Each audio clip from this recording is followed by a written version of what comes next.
সম্মানিত ভারপ্রাপ্ত কর্মকর্তা সহ অন্যান্য যারা আমাদের পুলিশ ভাইরা রয়েছেন দাঁড় করিয়ে ফেলেছে। কিন্তু একটা রাষ্ট্রের সম্পূর্ণ নিরাপত্তা প্রদানের জন্য সবচেয়ে নির্ভরযোগ্য প্রতিষ্ঠান হচ্ছে বাংলাদেশ পুলিশ। অনিয়ম দেখেছি, অবনতি দেখেছি। আমাদের বর্তমান সরকারের সম্মানিত প্রধান উপদেষ্টা হচ্ছে আমরাও বাংলাদেশ জাতীয়তাবাদী দল পাবনা জেলা শাখার পক্ষ থেকে এবং পাবনা ছাত্র সমাজের পক্ষ থেকে সাধারণ জনগণের পক্ষ থেকে আমরা তাদের কাছে দাবি করেছিলাম এই আইন শৃঙ্খলাকে নিয়ন্ত্রণ করার জন্য আসলে বাংলাদেশ পুলিশ জেলা শাখার পক্ষ থেকে এবং পাবনা ছাত্র সমাজের পক্ষ থেকে পাবনা সাধারণ মানুষের পক্ষ থেকে তাদেরকে আমরা আন্তরিক অভিনন্দন জানাই। আমাদের একজন সাধারণ মানুষ হিসাবে, একজন সমাজকর্মী হিসাবে আমরা যারা দায়িত্বরত পুলিশ কর্মকর্তা রয়েছেন আপনাদের কাছে আমরা আন্তরিকভাবে অনুরোধ করব, আপনারা কোনো দলের লেজুর ভিত্তি না করে আপনারা সাধারণ মানুষের সেবা করবেন। একজন বাংলাদেশের সর্ববৃহৎ রাজনৈতিক সংগঠন বাংলাদেশ জাতীয়তাবাদী দলের আপনাদের পাশে আছে, আপনার সমস্ত সমাজকর্মী আপনাদের পাশে আছে, পাবনা ছাত্র সমাজ আপনাদের পাশে আছে। আজকে আমরা যে ফুল দিতে এসেছি আমাদের সাথে উপস্থিত হয়েছেন আমাদের জেলা স্বেচ্ছাসেবক দলের বিপ্লবী আহ্বায়ক জনাব ইয়ামিন খান, ছাত্র দলের সুযোগ্য সভাপতি জনাব আমিনুল ইসলাম, বনি, কাউসার, সংগ্রাম, রিমন, আমাদের ককুল ভাই, শাউন, জনি, আমাদের ছোট ভাই সহ অনেকেই আর যারা সাংবাদিক ভাইরা এসেছেন। আপনাদের প্রতি আমাদের আন্তরিক আহ্বান থাকবে, আপনারা হচ্ছে সাংবাদিক হচ্ছে সমাজের দর্পণ। আপনারা যদি সমাজের সঠিক চিত্রটা তুলে ধরতে পারেন আমি নিশ্চয় বিশ্বাস করি আমাদের এই পাবনাকে আমরা সকল অনিয়ম ফেলে আমরা একটি সুস্থ, নিরাপদ এবং সমৃদ্ধিশালী পাবনা করে তুলতে পারবো ইনশাল্লাহ।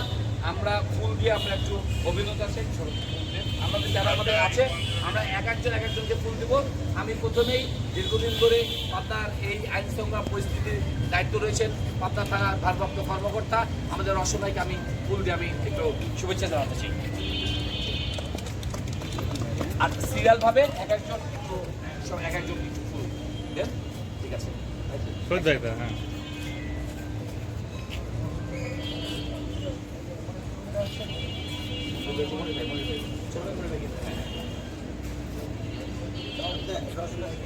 না ওই যে পাশে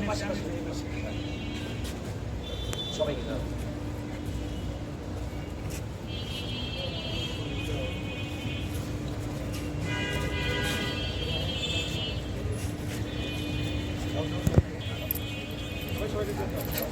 দেন, দ্রুত দেন। আর আপনার একটু ওসি সাহেবের কথা নেন, আপনার ভয়েসটা আলাদা করে নিতে হবে। বিসমিল্লাহির রহমানির রহিম। আজকের এই দিনের জন্য সর্বপ্রথম আমি অভিনন্দন জানাই বাংলাদেশের তরুণ ছাত্রদের প্রতি, পাশাপাশি আপামর জামাত সাধারণ আজ নতুন দিনের পাবনা থানা পুলিশ আমাদের এসপি স্যারের নেতৃত্বে, আলবার্টো মাসুদ স্যারের নেতৃত্বে আমরা পাবনা সদর সহ অন্যান্য থানা পুলিশ আমরা সকলেই স্টেশনে ছিলাম।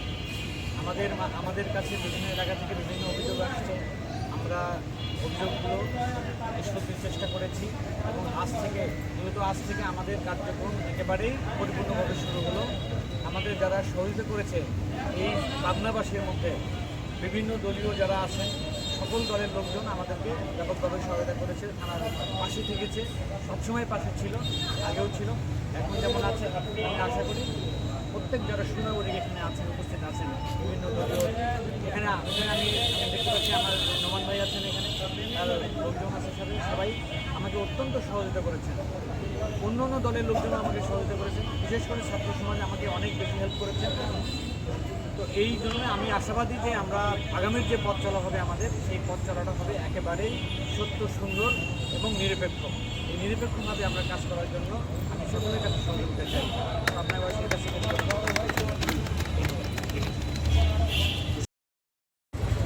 আপনারা নিশ্চয়ই অবগত রয়েছেন গত 1 জুলাই থেকে 5 আগস্ট পর্যন্ত বাংলাদেশের ছাত্র সমাজ প্রথমে একটি যৌক্তিক দাবিতে ওরা আন্দোলন করছিল, একদম যৌক্তিক দাবি, যেখানে কোঠা সংস্কার দাবিতে আন্দোলন করছিল। কিন্তু গত স্বৈরাচার সরকার ছাত্রদের প্রতি যে স্টিম রোলার চালিয়েছে, গণহত্যা চালিয়েছে, এক পর্যায়ে এটি কিন্তু 9 দফা দাবিতে পরিণত হয়েছে এবং সর্বশেষ সেটা 1 দফা দাবিতে পরিণত হয়েছে। 1 দফা দাবির প্রেক্ষাপটে গত 5 আগস্ট ছাত্র জনতা একটি অভ্যুত্থান হয়। সেই অভ্যুত্থানে গত স্বৈরাচার সরকারের প্রধান শেখ হাসিনা কিন্তু পালিয়ে যেতে বাধ্য হয় এবং তত্ত্বাবধায়ক সরকার হিসেবে শপথ গ্রহণ করে যে বাংলাদেশে বিশ্বের একটা আলোচিত ব্যক্তি ডক্টর ইউনূস সাহেব। তারপর থেকে আপনারা দেখবেন যে বাংলাদেশে যে নিরাপত্তার দায়িত্বে, প্রধানত নিরাপত্তার দায়িত্বে কিন্তু পুলিশ বাহিনী থাকে এবং গত সরকার এই পুলিশ বাহিনীকে প্রথমে জনসাধারণের সম্মুখীন করেছে সমস্ত সাধারণ জনতাকে এবং সাধারণ মানুষকে নির্যাতন করার জন্য। এরপর থেকে গত 5 তারিখ থেকে কিন্তু আমরা গতকালকে পর্যন্ত দেখেছি যে পুলিশ বাহিনীর কোনো কার্যক্রমে তারা অনুপস্থিত ছিল। কিন্তু এই জন্য তো আমরা আসলে নিজেরাও নিরাপত্তার শঙ্কিত ছিলাম। বাংলাদেশের নিরাপত্তা বিধান করার জন্য বাংলাদেশের যে আইনশৃঙ্খলা বাহিনীগুলো রয়েছে এর মধ্যে হচ্ছে পুলিশ বাহিনী হচ্ছে অন্যতম প্রধান। এই জন্য গত পরশুদিন আমাদের স্বরাষ্ট্র মন্ত্রণালয়ের যে দায়িত্ব রয়েছেন ব্রিগেডিয়ার স্বাগত হোসেন, উনি আহ্বান করেছিলেন এবং বাংলাদেশ জাতীয়তাবাদী দল সহ সকল রাজনৈতিক দল এবং ছাত্র সমাজ, পুলিশ যারা কর্মকর্তা রয়েছেন তাদের আহ্বান করেছিলেন আপনারা নিজ নিজ কর্মক্ষেত্রে ফিরে আসুন, সাধারণ মানুষের নিরাপত্তা নিয়োজিত হন। যেহেতু আজকে আমাদের বিশেষ করে পাবনার যারা আমাদের পুলিশের কর্মকর্তা রয়েছেন ওরা সবসময় কিন্তু বিনত ছিল। আমরা কিন্তু এদেরকে ছাত্র সমাজের প্রতি কোনো অন্যায় করতে দেখিনি, সাধারণ মানুষের প্রতি গত 5 তারিখের পড়তে দেখিনি।